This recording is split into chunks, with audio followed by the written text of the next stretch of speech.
I think that's, the big thing you just got to evaluate. I mean, I've done burnouts before. They were good. We were profitable with them. But the burnouts that I see most of the time come from wholesalers, and they don't know their numbers. They have never done a burnout themselves. This random house that smells like cat and, who knows why they had to sell for half price, now it's on the MLS. Well, they'll say, well, it sold for $1.05 a square foot, and you're asking $2.25.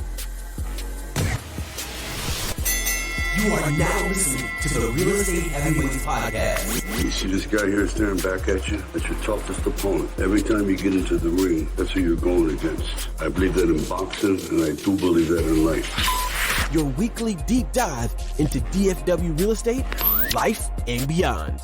With your hosts, Tavis Westbrook and Ashton Hines. That's right. You are back with the Real Estate Heavyweights, and this is Real Estate Heavyweight University, where we are taking a very deep dive into real estate, how to invest in real estate. And I'm here with my good friend, Tavis Westbrook. And the cool thing about Tavis is he's been in this game for a long time, and he's taught a lot of different classes. He's walked tons and tons of people through this process. And so he has ways of thinking about things. And so today, what we're going to do is we're basically going to start teaching you how to filter out properties. You drive by thousands of properties every day if you're out and about. Obviously, they're not all good candidates for an investment. So Tavis is going to start walking us through his big filters. What are the big chunks you can start taking off? This doesn't count. Don't pay attention to this. Don't pay attention to that. And we're going to figure out what are the questions, how to analyze things, to where you can get down to things that, okay, now this is worth my time. I'm going to go on a site visit. I'm going to really dive deep here. So Tavis, why don't you get us started and kind of walk through how someone sends you, I've done this several times. I send you a text, an email. Hey, what do you think about this? Like, what are the big chunks early on that you're kind of thinking about is this even something I should spend my time on? Hey guys, thanks for joining us today. Ashton, awesome conversation piece today to talk about. When we get a lead, a lot of times people automatically want us to set up an appointment and come look at it. And I'm happy to do that, although I do have some major questions that I ask first. So those top questions are typically, what's the age of the roof? What's the age of the HVAC system? Is there any known plumbing problems on the home? When was the home built? And is there any structural issues that they know about or previous structural things that have been done to the property? So those are kind of the main questions there. And then, of course, if we can get it, a lot of times people aren't willing to give this information yet. But one of the $1 million questions, obviously, is what do they want to net? And I phrase that from what do they want to net versus what do they want to sell for, or what do they have for a sales price? Because a lot of times people just kind of go with the flow on what their neighbors have sold for, or what they saw a house down the street sell for, or maybe a house is listed for, and they think, oh, well, I want that, right? They might be in a $300,000 neighborhood and saw a listing for $500,000 and goes, well, I want $500,000, So I think it's important to just have that conversation. And then if you can get any more information on why they might be selling, then that's going to help the motivation behind it a little deeper to dive into the property. But those are kind of the key points. Obviously, address is the next big thing.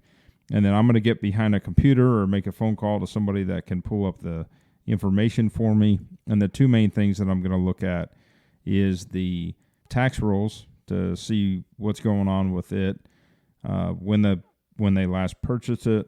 If they have a lien on it, that lien will show up as a recorded lien, and I can get an idea of maybe what they owe on the property. That helps me at least just kind of gauge if we're, what strategy we're going to go about with this, right? So if they bought the home 2 years ago, I know they don't have, a lot of equity in that property, so it may be a little tighter of a deal. And we need to kind of think high-level convenience on this and see what makes sense, and then really dive into what our options are. If they bought the home 20 years ago and they have a small lien on it, then we know that we've got a lot more options to work with. So those are kind of the big things. Ashton, what do you think? Well, so a couple of the big questions that I ran into early on, well, two, I know for me, I was coming into the first property I looked at kind of fell in my lap. But then whenever I started becoming proactive, I was working within a budget. I knew what kind of money I had to put into a deal. And so that's one of my big filters, at least right now. Whenever I'm looking at certain properties, inevitably when you start getting in the game, people will start approaching you. Wholesalers will be sending you things. And you have to have your own buy box, because there's only so, obviously if someone called me tomorrow and had a $50 million apartment complex, I couldn't do that. And so there's a lot of differences between a mobile home that you might be able to pick up for $20,000 and a $50 million apartment complex. And so somewhere in there is your buy box. It's your sweet spot. It's the houses either you can afford to buy right now. It's the houses that you can effectively manage a flip with. Because, for instance, early on, I was looking for smaller flips. And so that was a big filter. Is this a burnout? Is this a huge, huge renovation? Then that would be something that I probably couldn't deal with. And so those are some of my big chunks early on. And I know one of the questions that a lot of people have, how important, Tavis, do you think it is to be a real estate agent or have someone that has MLS access? Or how do you go about that? You're a broker, I'm an agent. I don't know that it's necessarily something you have to have, but I think a realtor is something you need to have access to as far as being on your team, having a good friend, being able to, maybe they're going to list your house for you. You've had a conversation with someone, because you need a lot of that information on the MLS that they can sort of dig a little bit easier. You might be able to find it, but it's going to take you some time. So how important do you think it is to be a real estate agent or a broker in order to do this? So I think you can be very successful without being licensed if you have the right team, right? We go back into talking what you just mentioned, buy box, right? We mentioned that in one of our last episodes about buy box and defining that. And I think it's very important when you get started to define what that looks like. And then the next big piece is building your team. And on your team, if you're not licensed, then you're going to want to find someone that is licensed that has access to the data and understands how to use the data, right? I recently did a deal, we talked about this in San Antonio, and I reached out to an agent down there, and they were graceful enough to help me out and give me some information. But the way they processed the data and sent it to me was completely different than the format that I typically do it in. So I had to still kind of work through the data a little bit and form my own professional opinion, because the way they presented it to me with a list price, in my mind, the ARV was very inflated based on the way they presented the data. So, I think it's just important to understand who your team is and not just have MLS access, but have somebody that really understands how to analyze the data, and, leads into a great conversation that we were talking offline here, but think like an appraiser.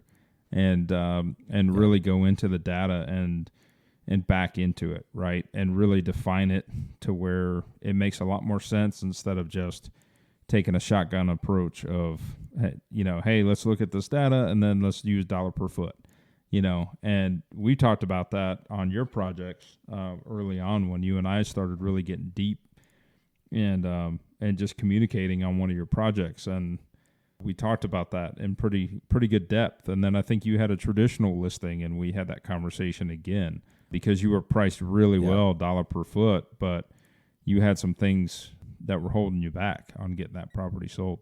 Yeah. You have a great way of going about backing into what you think, and I think this is one of the points we're going to get to, so we can go ahead and talk about this. And I think this is one of the most important things you can do when you start looking at an investment piece of property. You have got to start out by thinking, who is going to buy this house? Because you can put all the time and all the energy and all your design ideas into a house, and if for some reason that just doesn't match who is going to be walking around buying that house, it just doesn't matter. You can do an amazing job. You can over rehab a house. You can under rehab a house. You could put some features into houses that are really neat, but maybe has nothing to do with the actual person that's going to be, coming there. If it's super, first time home buyers, or if they're, it's more of a custom home and you want some some features that are going to go with someone who's had 2 or 3 houses. You have to know who's going to buy it.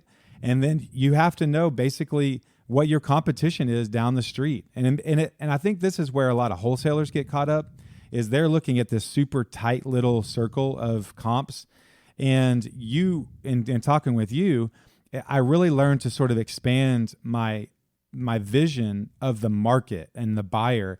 And if you're a family that has a few kids and you need a 4-bedroom and you're telling your realtor, hey, our budget's $500,000. We kind of like this part of town. We'd like to stay in the Frisco schools, and maybe they have a high school that they like. Well, that is a huge geographical area. Typically, it doesn't mean three houses down from yours is the only. So if they're coming into the market and saying, hey, our budget's this and we want to be in this high school, you may have to look a half mile away, a mile away, 2 or 3 neighborhoods away, and say, if this family walks in, that is my competition. A $500,000 house 2 miles away that feeds the same high school, that's who I'm competing against.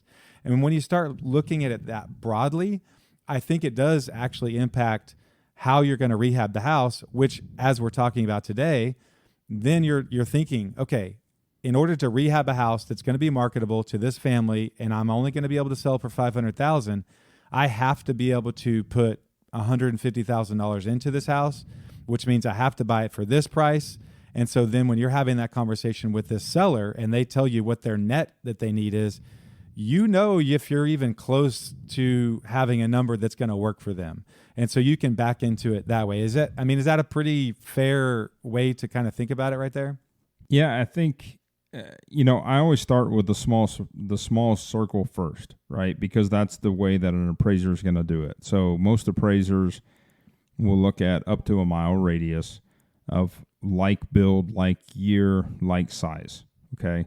And that's what they're working within. Now, I typically try to go tighter than that. I start with a half a mile radius because they're not going to necessarily cherry pick. If you have a house on the same street in the same subdivision that is apples to apples and it sold significantly at a significantly less number than what you're trying to achieve, unfortunately, that may end up being a comp, right? They're not going to go outside the subdivision and down the street and cross a major road to pull a comp just because it's a higher number to compare it to where you sit, right? They're going to use that tight radius. So I typically start tight. Again, I start with like 90 days, half mile radius versus a mile radius if I can, and try to look at what the average is doing in the neighborhood and kind of start there. And then I can cherry pick. Okay, here's a comp that's 2,300 square feet. Our subject property is 2,200 square feet. How many properties are selling over 2,000 feet? And then I start kind of picking and choosing, those comps to support it. And then once we kind of get that dialed in, then I am going to take a broader view and think, and then put my buyer's hat on and think like a buyer, like you were talking about, and try to look at it as a broader area and go, okay, what's the average price point in this general area in a 2, 3, 4 mile radius when somebody's saying, hey, they want to be in Plano or they want to be in Carrollton, and try to look at what your competition looks like and what's on the market. Is there a lot of inventory? Is there a lack of inventory? Has there been a lot of solds lately? What's kind of the average, just to give you an idea of how you're going to fit when people start looking for property. And I think that's, very important to kind of see those demand schedules, especially if you have something that is a little bit more unique, or, in your case, like Polk, for instance, was on a busy street. It was a 2-story home, and most of the comps over there were 1-story homes in an interior lot, and you were on a busy street. So anytime you have any of those things, you have to kind of start thinking outside the box a little bit and try to go find those comps that are going to support it a little deeper. I got a lead today on a property. It was in Prestonwood, and great schools over there, Brentwood Elementary. I know it's a hot spot. Their numbers can be all over the place over there. It's 2,500 square foot home. And you got a couple comps that are 800 plus, but for the majority of the comps, they were sitting in the 700s or 650 to 700. And so I had to take more of a conservative approach and back it down and say, okay, let me try to look at like 700,000 and then work my numbers backwards from there, especially because it backed up to Hillcrest, right? Backed up to a really busy street. And I went searching to try to find other comps in there within the last 90 days that backed up to Hillcrest. Now, I didn't go all the way back 120 days because all I was trying to do is do a quick search and just start having some general conversations. This was with an agent that gave me the lead. And I asked them, what does the seller want to net? And their response was, well, they're just kind of testing the water, seeing what their options are. So I was able to kind of back it in, do my math on it, and say, hey, I'm probably going to be somewhere in the low 400s on this house, right? And that's my way of just kind of testing the waters. If they come back and go, that's a little low, but they're okay in the 400s, or maybe they're around 450, now we're close enough to go sharpen the pencil and go walk it and check it out. Sure. Now, some of you listeners may be listening and saying, hey, you're talking $700,000 to a $400,000 purchase. That's $300,000, right? That's a huge spread. But keep in mind, cost of renovations have gone way up. So I'm running this thing based on what I know that we're going to have to do in order to get this property in the condition that it needs to be in the $700,000 to $800,000 range. We're going to be spending probably $50 to $60 a square foot at 2,500 square feet, right? So that number starts creeping up to $125,000 to $155,000 really easy. So now if you just do the quick math on it, you know, you're $700,000 times 5% because we're licensed agents, you know, that's like $55 to $60,000 right off the top. So now you're cutting it down to like 650, you know, 650 minus your 150 is putting you at basically 500,000, right? So now you're 500,000 to 400,000. That's your yield now that you're looking at to make a profit. Okay. So that's how fast the numbers can be eaten up in the cost of doing business, right? I think it's, you know, it's just important to kind of know what you're looking at. And in some cases, you know, we might miss that window. I mean, a wholesaler may look at it and say, you know, hey, this thing can sell for $800,000. We've got one comp in here that sold for $800,000, right? It was tricked out. They might have spent $200,000 on the renovation on this thing. And then they're going to work backwards off of the 800, and now they're probably looking at trying to buy the thing in the 500s, right? Well, the seller's probably a lot happier with that concept of buying it in the 5s, but I think it's very important right now, especially not knowing what's going to happen in the next 120 days, and you're talking getting into a Tier 2 project, a Tier 2 project being, you know, you're most likely going to be updating electrical, plumbing, HVAC, moving walls, blowing out the kitchen, custom cabinets, all new windows, all of this crazy stuff. And you do that, you know, it's not going to happen in 90 days. That's going to be 6 months to 9 months project, right? So you really have to think conservatively down the road, because that comp that you had that just supported you for 800,000 isn't going to be there, right? It's going to be a year-old comp maybe at that point. So you really have to kind of go into it also thinking, you know, is this look like it's going to sustain itself for another 6 to 9 months that way?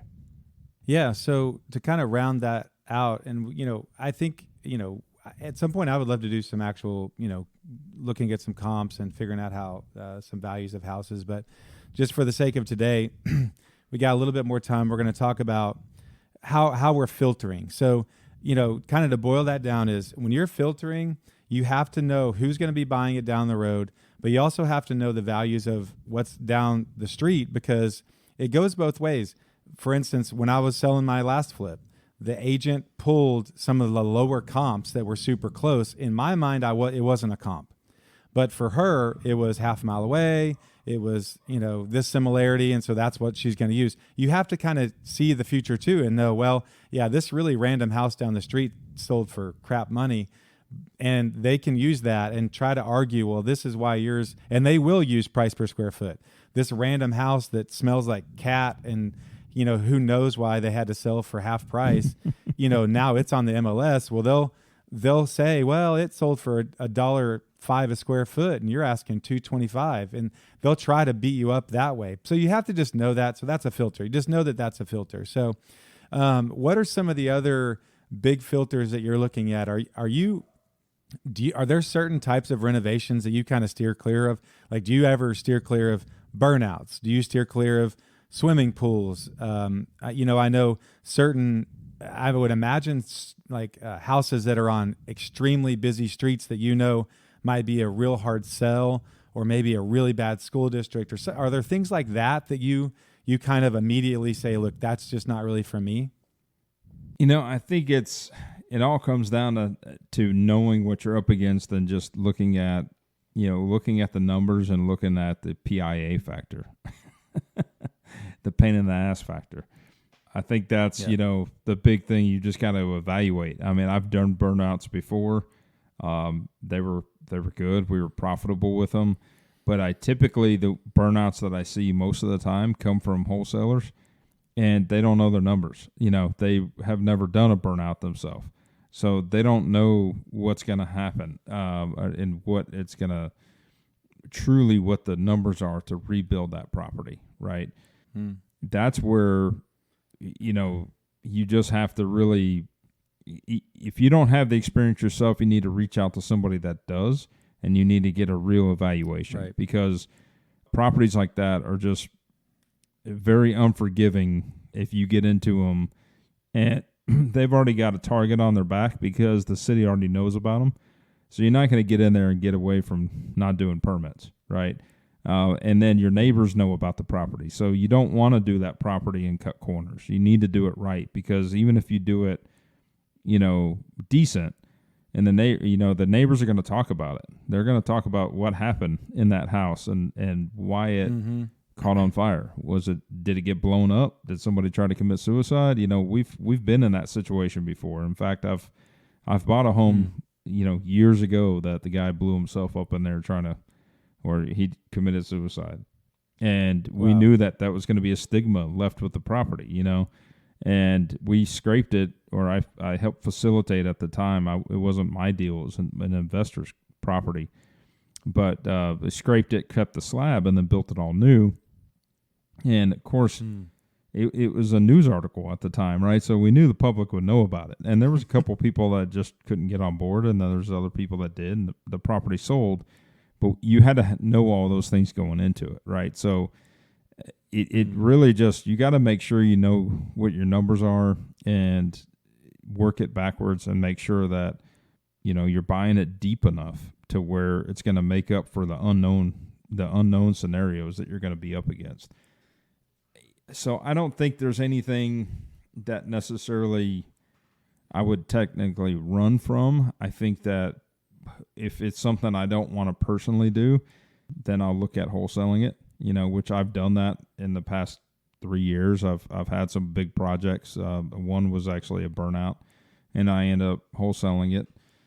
But I knew my numbers to buy it deep enough to where, again, the investor still made money. I made money. The seller made money. Everybody's happy.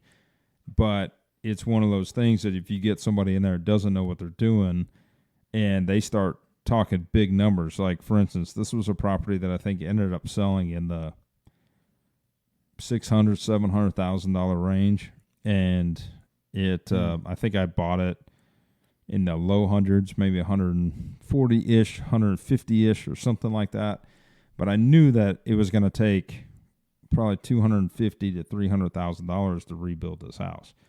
And fortunately, in that case, I was able to get with the lead and the seller and make the deal work without getting a lot of other competition. And the other competition would have easily been in the $200,000, $300,000 range, just throwing out crazy numbers because they don't really know what Right. it takes to rebuild a house. It's just really important to have your team built up, and then know your skill set. As we talked about earlier. I mean, on the other hand, you're never gonna know the next journey until you cross that path. I mean, in the very beginning, I was doing tier 1 stuff, right, and then tier 2 stuff, and then tier 3. Was getting outside the walls, adding additions, and then it got into like the tier 4 class that I would call, which is scraping and building. And I had never done it before I did it. So it's not to say that you can't do it. It's just saying that you need to kind of have enough information to where you make an educated financial decision to take the risk and give it a shot. I think that's what's important. Sure. And I've seen other people do it before me that had bigger balls and got in it and did well. And then, that was the person I was calling, going, hey, man, what did you learn on this? What did you do? And what can I learn from you to do the same thing? Well, I'll kind of wrap us up a little bit today and tease a little bit what we're going to talk about in the future. So these real estate heavyweight universities, they're going to be kind of quick hit, deep dives into how to invest. And we're starting with flipping. And Tavis has about 20 years of experience flipping houses, over 200 houses. I've got 4. I'm working on number 4. So I've got a lot of questions. I'm still learning. I'm figuring out, like he's talking about, figuring out what you're good at, figuring out what you like. Me personally, I work full time with a W-2, plus I'm trying to be a realtor. And there's certain limitations for me. My buy box, I tell most people I'm looking, I need to be able to drive to the house and check on it. I still like to do that. I can't do the distance thing. Maybe at some point I will be able to, and it might actually be beneficial. Who knows? But I like to go by and check on things. And so that for me, there's a circle around my house that I draw and say, look, I can't get there under 45 minutes. My strengths are different than yours. Your time frame during the day is going to be different. Your resources, and maybe your father-in-law is really great with framing or something, or a painter, and well, you've got a great advantage. Take advantage of that. So I think the basics is, find your buy box, find your team, fill the gaps. You need someone that can help you estimate, which we'll get into estimating. You've got to have someone with some construction knowledge that can help you get really good, solid numbers before you jump in. You've had a bunch of experience like Tavis. He knows price per square foot pretty well on what it's going to cost him to do. Me, early on, I was relying on a general contractor. So find a GC or find someone who can walk a property and give you some good numbers. You got to get in a relationship with some sort of a realtor or broker to help you do some good research. You have to figure out your financing. So, you'd either need to be talking to your bank or hard money. You got to figure that out. And then once you start piecing those things together, like you can pull the trigger on a property. Maybe you start small and you do a tier 1 that's close to your house that you can kind of wrap your arms around 90% of the project, and you start there. Or maybe like Tavis said, you just kind of dive face first into something and figure it out as you go. I would say the more risky you get, the more headroom you need on your ARV, because it's going to go wrong. It's going to run long. You're going to spend more money than you think you're going to spend. So Tavis, do you have any final thoughts on that? And what I'm thinking is maybe next time we're going to get into, we can talk a little bit more about the estimating, because once you're talking to your buyer or your seller, you've got to go to them with a really, really good knowledge of what you're going to have to put into the house. So next time what we'll do is we'll dive even deeper into how do you start estimating the checklist of, okay, roof, AC, flooring, level 1, level 2, level 3, 4, all that. So you can have a really solid number going to that seller, and that's how you can back into your offer number. So that's what I'm thinking. Tavis, you got any final thoughts for us? Yeah, I think going into that next time is a great thing to cover, the tier schedule, and because again, that's something we can get off a phone call. If they start telling us how bad the property is, we get a pretty good idea of what tier it needs to be in, and then we can dive into kind of those cheat codes or what those dollar per foot ranges are to get a pretty good idea going into that property and doing that quick math like we talked about earlier today on that example that I gave you guys. So, yeah, looking forward to talking about that one next time. And we enjoyed talking to you guys today. All right. Well, if you have a house that fits this, if you're a realtor, if you're looking to invest and you just don't know how to pull the trigger on things and you just need some help and you're in the DFW area, anywhere in the DFW area, you can reach out to us, the Real Estate Heavyweights. I'm Ashton Hines. You can find me on Instagram. I'm the Dallas Real Estate Guy. Tavis Westbrook, Travis without the R. I've been around him long enough to know how he explains his name. So yeah, Tavis Westbrook. He's got Tavis Westbrook Designs. He can help you lay out all the designs and the walkthrough, the CAD. Amazing design stuff. And he can also walk a property with you and help you figure out your numbers. And I know he's ready to pull the trigger on some properties. So if you need any help in the DFW area at all, please reach out. We can point you in the right direction, and we can come out to a house and try to walk it with you and, buy it from you if you're not in a position to do that. So until next time, we are the Real Estate Heavyweights. Thanks for tuning in.